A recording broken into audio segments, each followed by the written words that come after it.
And it's so true that so often doors get slammed and we see those as endings. And really, in a lot of instances, those are beginnings, a chance to be reshaped and find your focus somewhere else. And that's what Leadership is everywhere.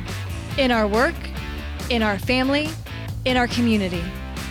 We see leaders by their actions. We know their legacy.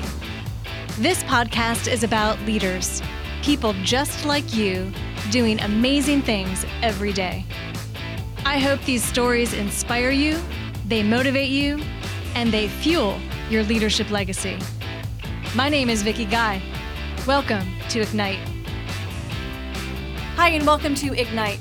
You know, when one door closes, your diligence and your faith can unlock another. And today on Ignite, we are here with Nathan Whitaker, who took that saying to heart. He began as a two-sport athlete at Duke, and then went on to earn further degrees at Harvard University and the University of Florida. His career then led him to the football administration for the Jacksonville Jaguars and the Tampa Bay Buccaneers. However, his love for writing culminated in a 3-year journey to write a book with Tony Dungy, which later became a New York Times bestseller. Nathan has proven how rewarding life can be when we follow our passions. We also talk about how the lessons of sports have translated into how obstacles can transform into opportunities.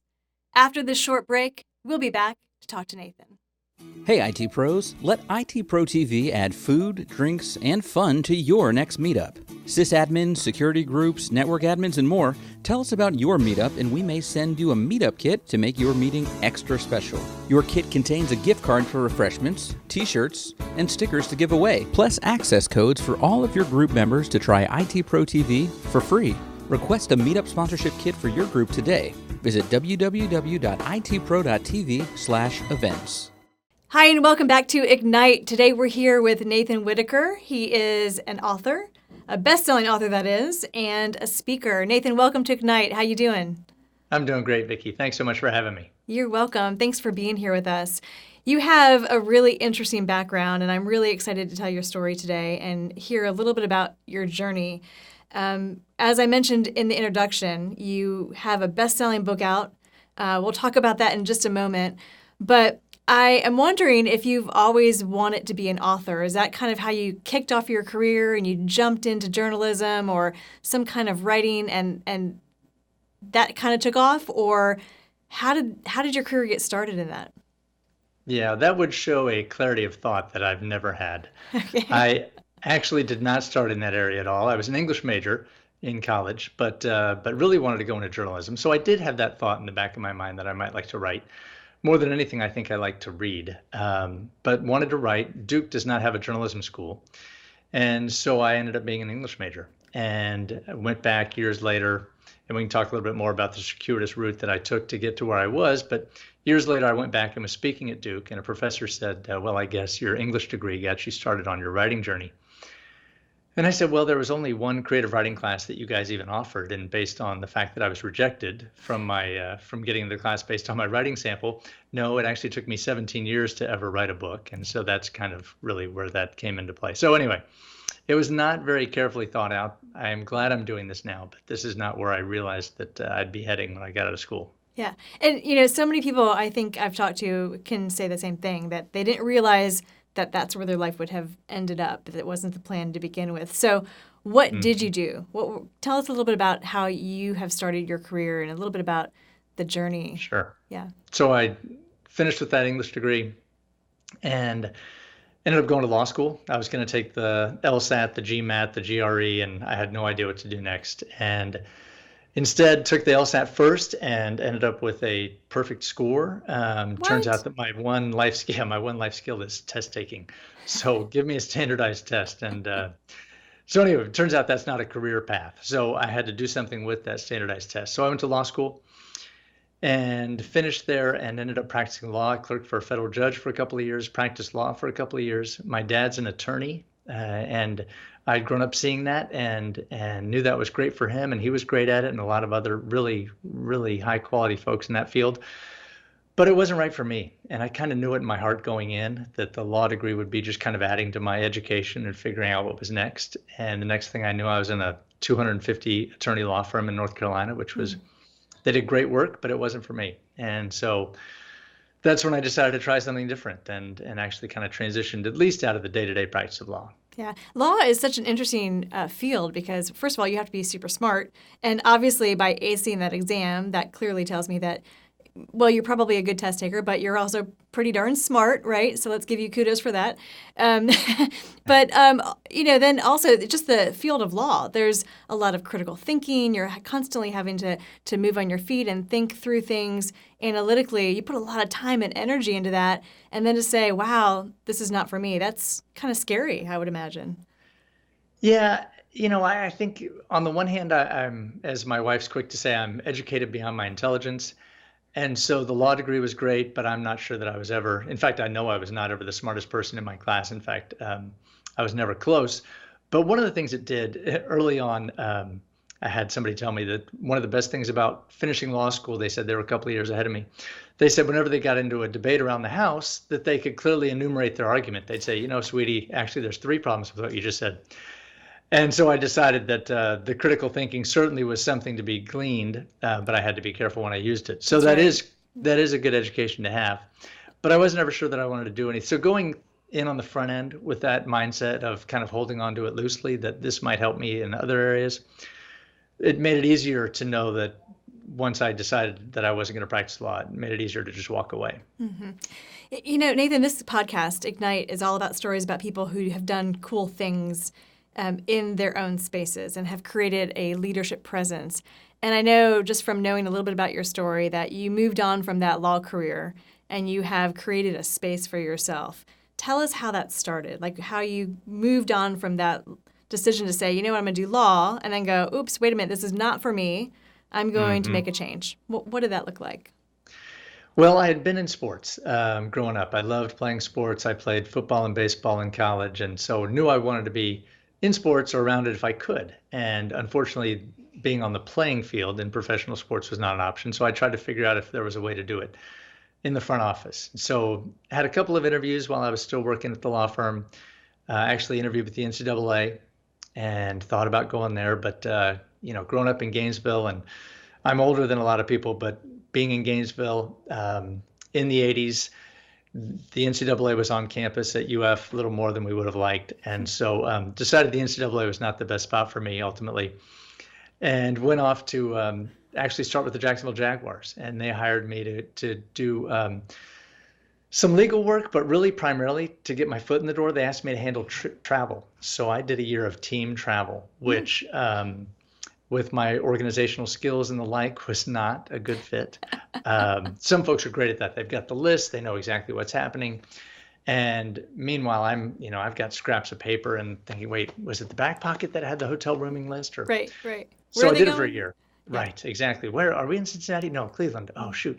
So anyway, so got it figured out, got through it for a year, and then got to transition into doing some more legal stuff. I got to do salary cap work, contract negotiations, scouting, and the like. So spent 2.5 years in Jacksonville, and then ended up spending 3 years with the Tampa Bay Bucks. I switched teams and coasts and spent 3 years with the Buccaneers, and that's really what launched me into my writing career. I thought I was on a path to be a general manager in the NFL, but there were different people who had different plans for me. So when that door got closed, I decided to try something different. What's so I think uncommon and common all at the same time is that, you stayed within an area, law, you leveraged that experience, leveraged that knowledge, and were able to open a door for yourself in an area that you really wanted to be in, but had some struggles along the way in terms of getting to where you wanted to be. You said that you went from Jacksonville into Tampa. What drove you from place to place? What was it that made you make some changes and make some different decisions along the way? Right. Well, I had shortly after getting to Jacksonville, we were about to have our first child, and I had an offer to go join the New England Patriots, and it was going to be a promotion, a good spot there. But New England was terrible at the time. Turns out that 2 years later, they would win the first of however many Super Bowls they've now won. Many of those, Yes, right? Yeah. yes, not too many. Yes, for the rest of us. But they were about to go on that streak, but it was. I'm a Florida kid. It was too far to move, I thought, given that I had just settled into Jacksonville and the like. So I passed on that. But then within a couple of years, the organization had changed, and my prospects there were not as promising. And so actually went to Tampa Bay, where the general manager at the time was also a law clerk for the same federal judge that I was. So my dad actually clerked for the same federal judge in the 70s, and then Rich McKay, the general manager, in the 80s, and then me in the 90s. So we would always get together during these law clerk reunions. And so Rich hired me and brought me to Tampa, and I spent a year there with Tony Dungy. Mm-hmm.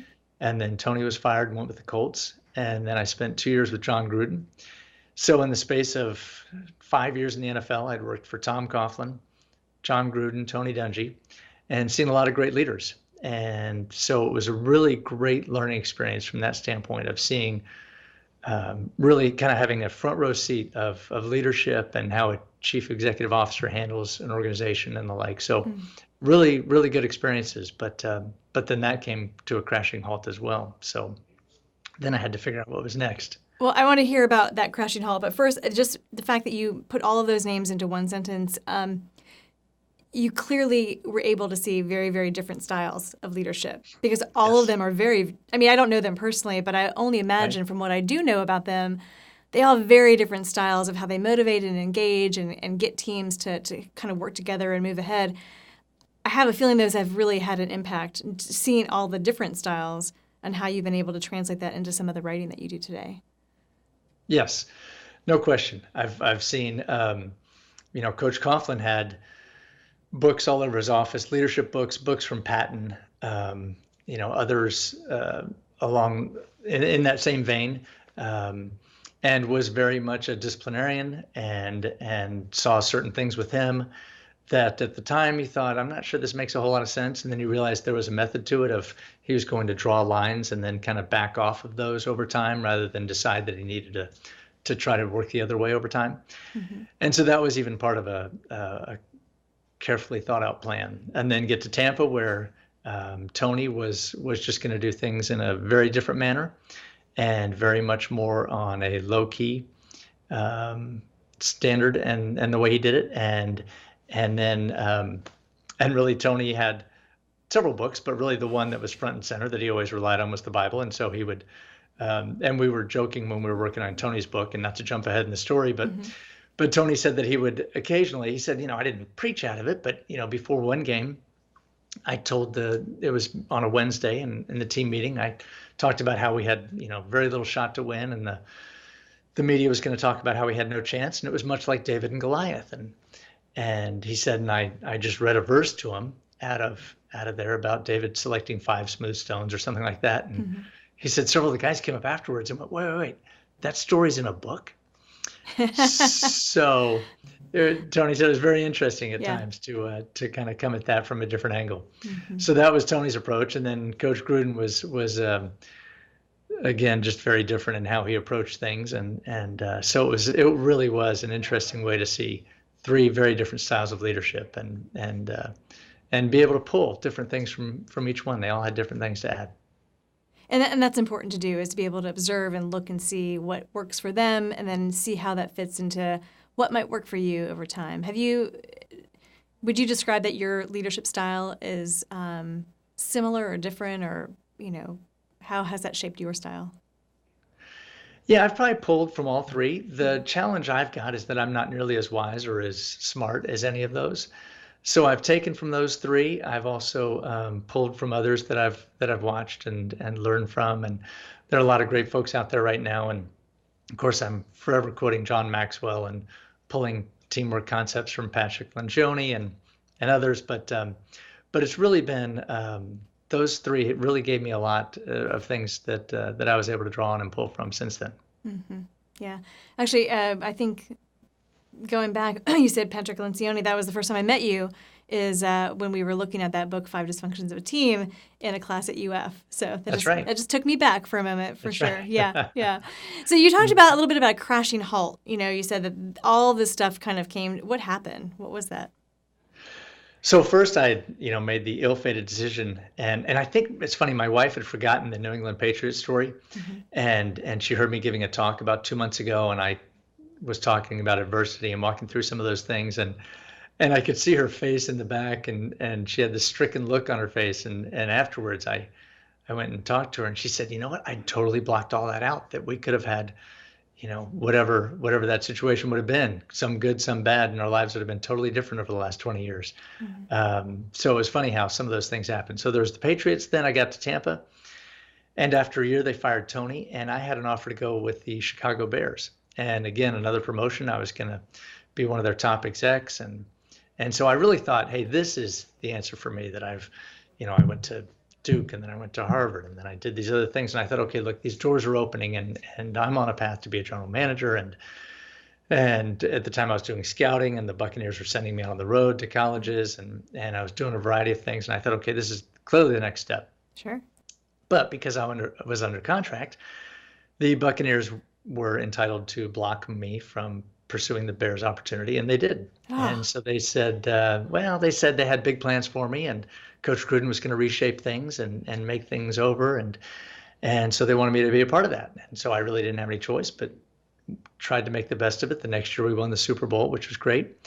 The next year we didn't make the playoffs, and John did make over the organization by firing most of us. And so I went from the thought I was going to be promoted by the Bears to being fired by the Bucks. oh, wow. So yeah, That so it wasn't that's exactly how I anticipated it. Yeah, I mean, that is a roller coaster for sure. And I understand now what you're talking about by a crashing halt, right? Because you thought you were Right. going one direction, and then, being blocked actually from making that step, I'm sure was very frustrating for you at the time.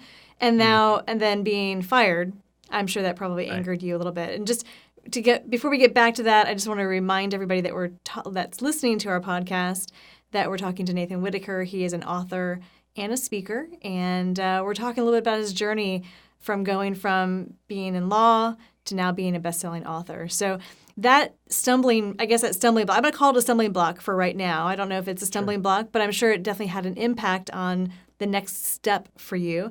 And a lot of times I'm talking to people when I do some coaching or workshops around career development, those can derail people. And, it can take you in a place where, you never get back on track. Obviously, you did get back on track. So help us understand what was Hmm. going through your head and how you got to the point where you said, okay, I'm not going to let this take me down, right? Right. Well, so I immediately ended up with offers from the Seattle Seahawks, had a chance to join the Atlanta Falcons, probably could have gone elsewhere as well. Came close to taking the job in Seattle, and Mm-hmm. then just double checked the map one more time, being a Florida guy, and Far. realizing that was, Yeah. yeah, I mean, really hard to get anywhere farther in the NFL. Well, it's impossible from my home. So anyway, I ended up passing on that, and when looking back at that and what you talked about a moment ago is this concept. Ryan Holiday just wrote a book called "The Obstacle Is the Way," Mm.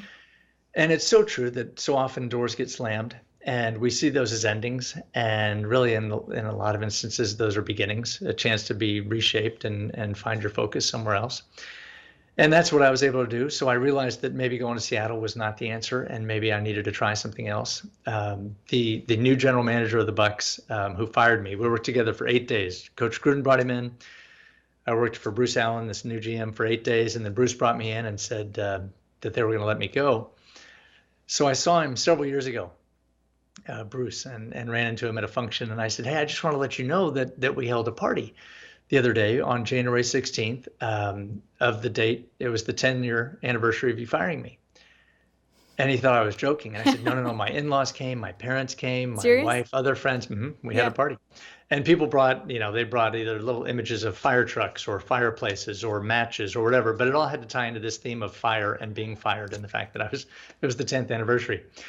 And so we had this firing party. And I told Bruce, he thought I was kidding with him. And I said, no, no, really, you pushed me to a different direction than I would have gone. Mm. And I was going to stick it out and keep gutting through Jaguars to Bucks to who knew what was next. And this opened up a whole new path for my life that I never would have anticipated had I not been shown the door and given the chance to pack up my stuff. So just to jump ahead, I spent 3 years being unemployed. That was not part of the plan, and that was not the part I wish on anybody. Yeah. But I was trying to write a book, and I thought that Tony Dungy's story, could help a lot of people. That Tony was unflappable. The private person was the same as what you saw in public as far as how he conducted himself. That year in Tampa when I was with him was a really tough year, and rumors about him being fired throughout the year, and a lot of concern among the staff, among the coaches, others. Our daughter was 3 at the time, and she lost her regular babysitter, who was one of the coach's daughters, because all the coaches ended up getting fired. And so there was this trauma throughout the organization, and most of us felt it. And Tony said, look, my job is to coach, and God's job is to decide where I'll coach. And so, I'll just keep doing it in Tampa until I'm not supposed to do it here anymore. I'll go somewhere else. And it was really a powerful message to me in that regard. And then as far as just the way he conducted himself and the way we had a tough year, and Tony said, but we're not going to change anything. We're not going to do anything different. We know that this is what works. This is what I believe in. And if we're not having the results, that doesn't mean the process is wrong. That doesn't mean what we're doing is wrong. We're just not getting the results right now. And that doesn't mean that we change who we are. We could tweak it, but we're not going to change our core. Mm-hmm. And those are really powerful lessons for me, not only how to live your life, but also the leadership part of that. So I concocted this Tony Dungy Needs a Book idea. And everybody. It's a good idea. I thought so. I thought it was brilliant. Yeah. And so did everybody else, actually. I got a lot of great feedback. The only person who didn't think it was brilliant was Tony, unfortunately. And Tony said, nobody wants to read about me. I'm not sure I have anything to share. And even if I did, nobody wants to hear it. So it took me 3 years to talk him into it. And of course, along the way, his son passed away, and then the Colts won the Super Bowl. And then between the media responses to both those events, Tony thought, maybe there is something I can share, should talk about. And then also, maybe there are folks who are listening. Mm-hmm. And so we ended up doing his book. I thought, I didn't know if I'd have to go back to practicing law or get back on the path to try to be a GM or whatever. But I felt called to write this one book about Tony. Mm-hmm. And it went so well that all of a sudden I had calls from other people, and it was a whole new line of work, notwithstanding the creative writing class I got kicked out of. So yeah. I hope you have a chance to reconnect with your creative writing teacher at some point in time, if you haven't already. Well, that would be nice, but it wasn't my creative writing teacher because I never got in the class. That's right. Never got in the class. Yeah. I'd have to go look at the old book and see who offered it, and just we'll go find out who that is. I'm not sure the writer me writing at 20 was probably not the same, hopefully, as me writing now at 50. Yeah. You've learned a few things along the way. One of the things that you just were talking about, and I have to just bring it to the front, is about faith. So you learned that, when you talk about Tony Dungy and him saying, well, I'm a coach first and foremost. I can't listen to all this chatter and all this stuff that's happening around me. I have to coach. And just having that faith that he knew he would end up in a place that made sense for him and for his family, that sounded like that kind of bled over into how you dealt with the transition for you as well. It's just being able to have that faith that if I follow this path and I keep my faith in what I believe in, it's going to work out fine. Am I pretty accurate? And I don't want to put words in your mouth, but that's kind of what I heard a little bit. Yeah. Right.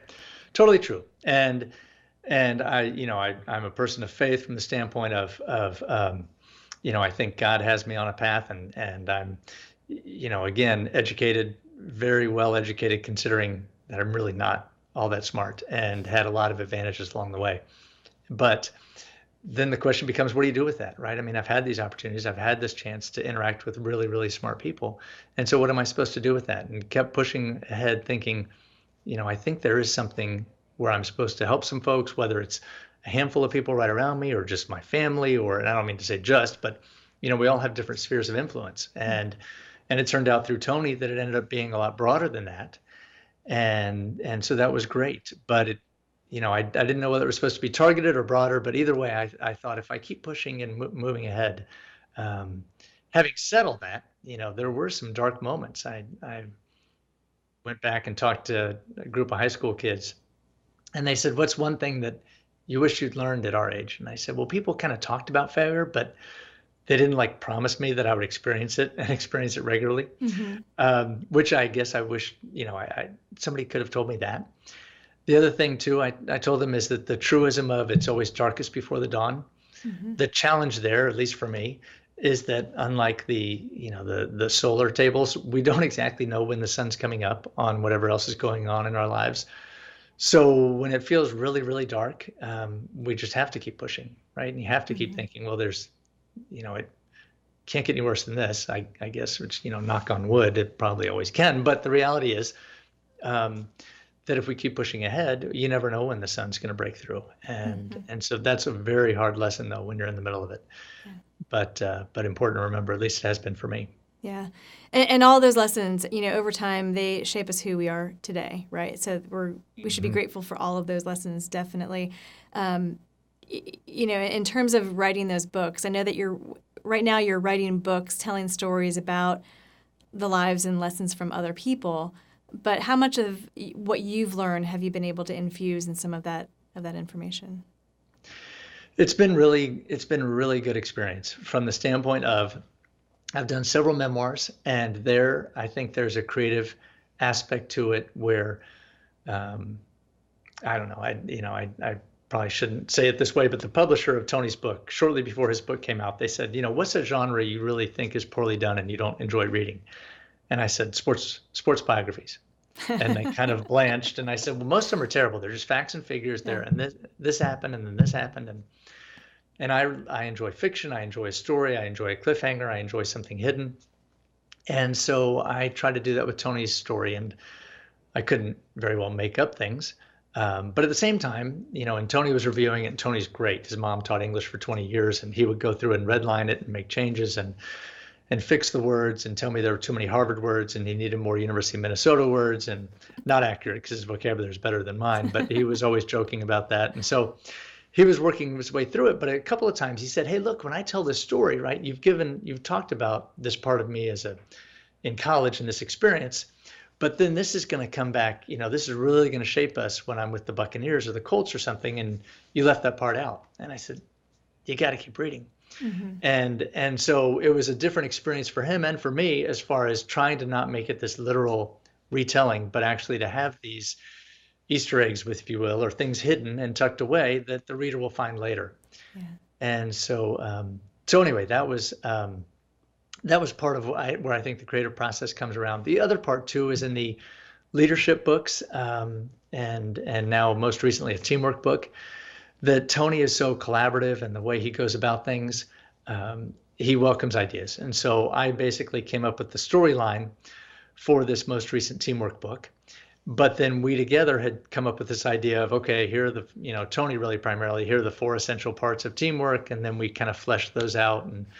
And so when we talk about our role, what did that mean? And so he and I Hmm. talked that through and came up with exactly what we were trying to say there. And so to me, that's a very enjoyable experience as well, is getting to bring some of my own experiences to bear and my own thoughts into shaping these books. Yeah. And what a fun experience. And it's over the course of my career in the pharmaceutical industry, in the supply chain industry, and well, several different industries, too many to list right here. But oftentimes we bring in coaches to talk because Hmm. there's so many parallels between corporate America or corporate international and running and motivating a sports team, right? Hmm. And I love the fact that you've been able to bring a creative twist to that as well. I want to show everybody that's maybe watching. This is okay, I don't know if you can see it right now, but this is the newest book that you've just come out with Tony Dungy, The Soul of a Team. And you had mentioned to me this is a little bit of a different kind of a twist on things because it's not necessarily a literal, here's what it is, here are the ABCs, but you've actually created Right. a team to talk about, to apply some of these stories. Do you want to share any kind of nuggets from the book to kind of entice us on what we can expect? Well, we created a fictional NFL team Okay. and dropped it in Orlando. So the Orlando Vipers are a new NFL team in the book. And Tony gets called in to consult. But I think you're exactly right that sports teams, in large part, are really just teams that are no different than teams in corporate America or organizational or any other families. In a lot of ways, we all need these aspects of teamwork. And in fact, one of the things I hear when fans will talk about wanting a new coach hired, and let's hire this coach because we really like the X's and O's. We really like the offense they run or whatever it is they.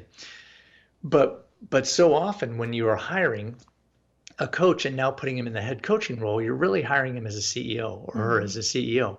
And so when she's in the CEO position, she's not going to be able to do the same things. And so it's who can take that step into that other position, and what do they bring to bear? And so in so many ways, one of the things I saw from Tony was he had created a defense along with a couple other coaches in Tampa. They took it to Indy, and I was sitting in a staff meeting where his defensive coaches were getting in a battle and about how they were going to defend something New England was going to do the next day in a playoff game, and what were they going to do, and how were they going to do this? And so the defensive coaches were battling, and Tony sat silent in the back.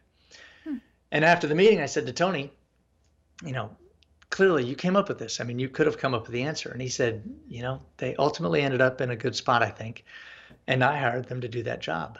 And it's no longer my job to do that job. If they need my help, they can come to me and ask. They know that. But I'm no longer running the defense, and that's not my role as the head coach. And so if they want my help, I'll give it. But otherwise, I am orchestrating and overseeing all this, and that's their job now. And I thought that was a great lesson, but really underlined the CEO role. So this was totally different, getting back to your question, with the Orlando Vipers and the like. But what we were able to do was we were able to take things like players not wanting the role they've got, or not pulling for the person who is starting ahead of them or whatever. And so we were able to talk about this idea of owning our role, and that really there are plenty of roles I've had, team travel being one, where I've got to realize this is not the role I want to have for the rest of my life in corporate America. But right now, the team, the organization, whatever it is, needs me to be good at it. They need me to own it. They need me to embrace it and to do this well. The same with being unified, right? I'd love to say that when I was a backup kicker at Duke, that I was always pulling for the guy ahead of me to make all his field goals. So, but the reality was I wouldn't have minded playing a little bit. But that's the same thing, right? When the other person's getting all the sales awards, or landing a big sales contract or something in marketing, and you think, why wasn't this me? That should have been my lead.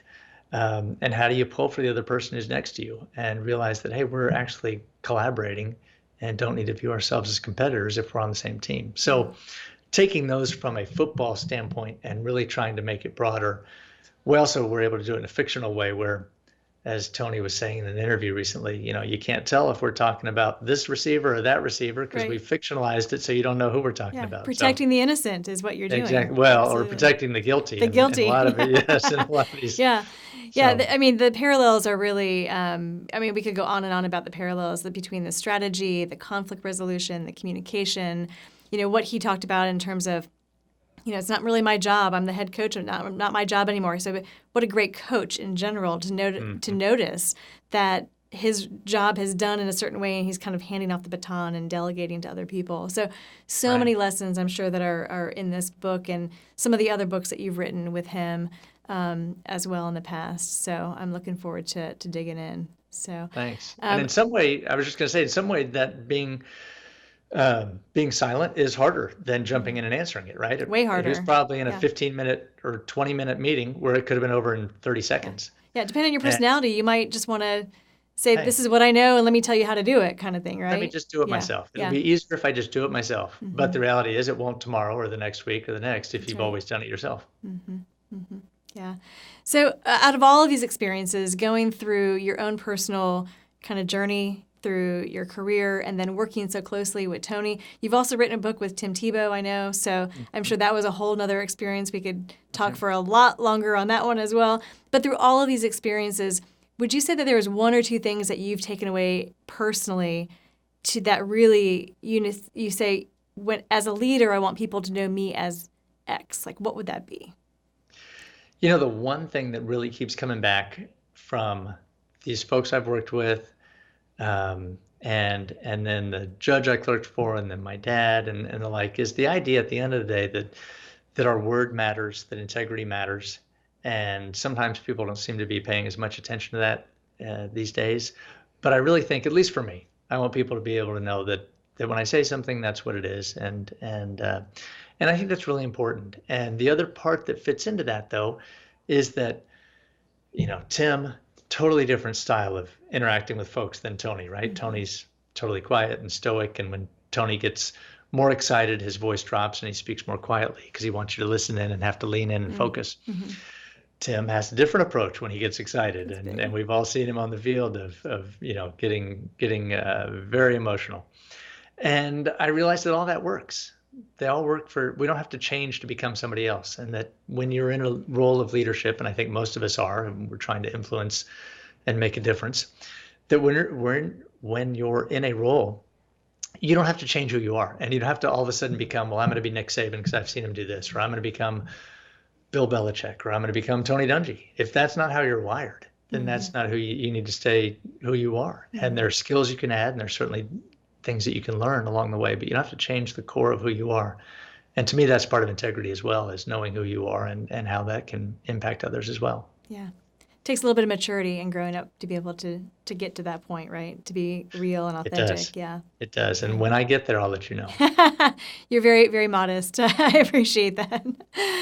Well, Nathan, thank you so much for being with us on Ignite. I am so grateful to have you here. Where can people find you if they want to follow you on social media, or if they want to read some of your books? Where can they find that information? So the books are all on Amazon or any other major bookseller. I've got, my wife calls my website my shrine to me, but it's nathanwhitaker.com, or I'm on Twitter at Nathan Whitaker, or elsewhere. I'm on social media all over the place, probably more than I should be, but I'd love to connect with anybody. So Nathan, thank you for being here with us on Ignite. After just a few minutes, we'll be back with some final thoughts. How do IT pros stay up to date? With the IT Pro TV webinar series, of course. Twice per month, IT Pro TV presents a webinar available at no charge. And we get started with today's topic. That's right, exploring the dark web with Don Pizzette. Don, how are we doing today, sir? My name is Vaughn Smith, and today we are going to be presenting ITIL 4 Foundation exam tips and preparations. We get started with today's topic, the undead of IT, supporting legacy systems. Help me in welcoming to the stage Mr. Adam Gordon. Adam, how are we doing today, sir? Hold on one second. I got to get started here. Can you talk to Yeah, I them can while talk to us. Okay, great. Absolutely. So You can catch IT Pro TV webinars live or on demand at your convenience. See them all. Visit www.itpro.tv/webinars. Welcome back. Talking to Nathan, I am in awe of his diligence to pursue his interests with unwavering faith. His trust in himself and in his beliefs have allowed him to take daunting professional risks. His stories prove how you should not limit yourself to one path in life. Thank you for joining us here on Ignite. Please follow me on Twitter, Facebook, Instagram, or LinkedIn to find the latest episodes. From IT Pro TV and myself, thank you, and see you next time.